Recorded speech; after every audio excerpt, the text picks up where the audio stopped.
અહેમદાબાદ મિત્ર ન્યૂઝની ટોપ 10 ખબરોમાં આપનું હાર્દિક સ્વાગત છે. થલતેજ, વસ્ત્રાપુર અને બોડકદેવની 6 હોટલને સીલ કરાઈ.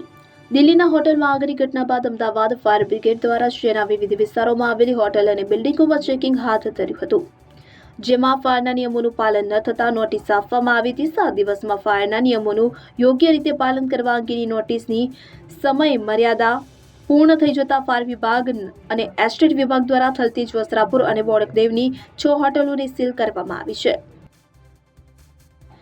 દક્ષિણ ગુજરાતમાં આજથી 2 દિવસ વરસાદી માહોલ જામશે. ગુજરાતમાં ચોમાસું બેસવાની તારીખ 15 જૂન છે અને 30 જૂન સુધીમાં તો ચોમાસું આખા ગુજરાતને કવર કરી લેતું હોય છે, પરંતુ 15 જૂન વીતી ગયા બાદ પણ રાજ્યમાં સત્તાવાર ચોમાસાની એન્ટ્રી ન થતા ચિંતાના વાદળો ઘેરાયા છે. ચોમાસું 8 જૂનથી પશ્ચિમી તટ પર લગભગ સ્થિર છે, ત્યારે હવામાન એજન્સી સ્કાયમેટ અનુસાર ચોમાસાને મુંબઈ પહોંચવામાં હજુ 7 થી 8 દિવસ લાગી શકે છે. તો આ તરફ દક્ષિણ ગુજરાતમાં આજથી 2 દિવસ ગાજવીજ સાથે હળવાથી મધ્ય વરસાદની આગાહી કરવામાં આવી છે. પુશ બટન દબાવ્યા બાદ રોડ ક્રોસ કરતા રાહદારીઓને અકસ્માતનો ભય. વિદેશની જેમ રોડ ક્રોસ કરવા માટે અમદાવાદના સીસી રોડ ઉપર મ્યુનિસિપલ કોર્પોરેશન દ્વારા રાહદારીઓને રોડ ક્રોસ કરવામાં આસાની રહે અને અકસ્માત ન સર્જાય તેના માટે પેલિકન ટ્રાફિક સિગ્નલ ઇન્સ્ટોલ કરવામાં આવ્યું છે. જો કે રાહદારીઓ માટે ઊભી કરવામાં આવેલી આ સુવિધાના ઉપયોગ માટે વાહન ચાલકો હજુ વધારે જાગૃત બન્યા નથી. કોઈ પણ નાગરિક જ્યારે બટન દબાવે છે અને રેડ લાઇટ થાય છે, તેમ છતાં પણ વાહન ચાલકો ઊભા રહેતા નથી. રાહદારીઓએ ડરતા રડતા રોડ ક્રોસ કરવો પડે છે. કેટલાક લોકો આ બટનનો ઉપયોગ પણ કરતા નથી. હવે બાંગ્લાદેશીઓની ઓળખ સરળતાથી થશે. અમદાવાદ સહિત રાજ્યભરમાં ગેરકાયદેસર રહેતા 600 થી વધુ બાંગ્લાદેશીઓને પોલીસ દ્વારા ઝડપી પાડવામાં આવ્યા હતા. તમામને પકડ્યા બાદ દસ્તાવેજ ચકાસવાની કામગીરી ખૂબ લાંબી રહી હતી, જેથી હવે સરળતાથી બાંગ્લાદેશીની ઓળખ થાય તે માટે પોલીસ દ્વારા પ્રતિરક્ષા એપ્લિકેશન ડેવલપ કરવામાં આવી છે, જેમાં માત્ર ચહેરો સ્કેન કરતા તમામ વિગતો મળી જશે. અમદાવાદના ઓઢવ વિસ્તારમાં પ્લાસ્ટિકની ફેક્ટરીમાં આગ લાગવાની ઘટનામાં એક મજૂરના મૃત્યુ મામલે ફેક્ટરી માલિક પિતા પુત્ર વિરુદ્ધ ઓઢવ પોલીસ સ્ટેશનમાં ફરિયાદ નોંધવામાં આવી છે. ફેક્ટરીમાં આગ લાગી ત્યારે ઓરડીમાં રહેલ મજૂર આગની જ્વાળાઓ અને ગુંગળામણથી મોતને ભેટ્યો હતો. ફેક્ટરી માલિક દ્વારા કંપનીમાં આગના સમયે ઇમરજન્સી એક્ઝિટ ગેટ કે રસ્તો રાખ્યો ન હતો અને નિયમ મુજબ ફાયર સેફટીના સાધનો પર રાખવામાં આવ્યા ન હતા અને સંપૂર્ણપણે બેદરકારી દાખવવામાં આવતા ઓઢવ પોલીસે ગુનો નોંધ્યો છે.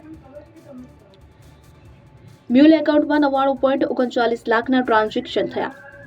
ગુજરાત પોલીસ દ્વારા સાયબર ક્રાઇમ માટે ઓપરેશન મ્યુલ હન્ટ 2.0 શરૂ કરવામાં આવ્યું છે, જે અંતર્ગત બેંક એકાઉન્ટ ભાડે આપનાર અથવા કમિશન મેળવનાર વિરુદ્ધ કાર્યવાહી કરવામાં આવી રહી છે. ત્યારે નારણપુરા બેંક એકાઉન્ટ કમિશન પર આપનાર યુવકની ધરપકડ કરી છે. આરોપીના બેંક એકાઉન્ટમાં 99 લાખથી વધુના ટ્રાન્ઝેક્શન થયા છે. મજૂરોનું 50 ફૂટ ઊંચે સેફટી સાધનો વિના કામ.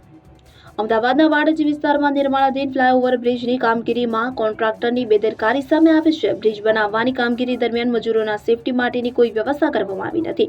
50 ફૂટ જેટલી હાઇટ ઉપર મજૂરો માત્ર દોરડા અને લાકડાના બાંબુના ટેકા ઉપર બેઠેલા છે.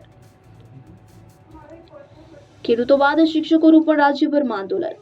ખેડૂતો બાદ હવે શિક્ષકો દ્વારા પણ રાજ્યભરમાં આંદોલન કરવામાં આવશે. અખિલ ભારતીય પ્રાથમિક શિક્ષક સંઘની બેઠકમાં આવતીકાલથી 20 જૂન સુધી તમામ જિલ્લાઓમાં ધરણા પ્રદર્શન અને આવેદનપત્ર આપી વિરોધ કરવાની તૈયારી દર્શાવવામાં આવી છે.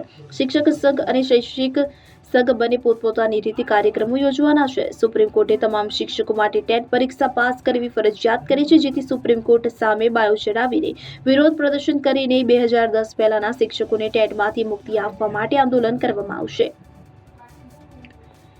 હવે 1 વર્ષમાં 5 થી વધુ ઈ ચલણ તો લાયસન્સ સસ્પેન્ડ.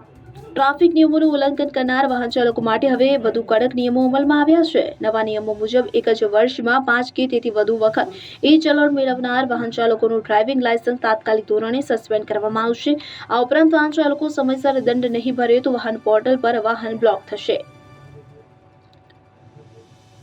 રિક્ષા ચાલક વેલફેર એસોસિએશનની ગુજરાત હાઈકોર્ટમાં અરજી. ગુજરાત હાઈકોર્ટમાં ઓટો રિક્ષા ચાલક વેલફેર એસોસિએશન અમદાવાદ દ્વારા કમિશનર ઓફ ટ્રાન્સપોર્ટ અને રિજિયોનલ ટ્રાન્સપોર્ટ ઓફિસરને પક્ષકાર બનાવીને અરજી દાખલ કરવામાં આવી છે, જેની ઉપર આજે ગુજરાત હાઈકોર્ટમાં સુનાવણી યોજાઈ હતી. અરજદારોનું કહેવું છે કે રેપિડો દ્વારા પ્રાઇવેટ વાહનોનો પેસેન્જર વાહન તરીકે ઉપયોગ કરવામાં આવી રહ્યો છે. ખાનગી વાહનોનો ઉપયોગ કોમર્શિયલ રીતે થઈ શકે નહીં.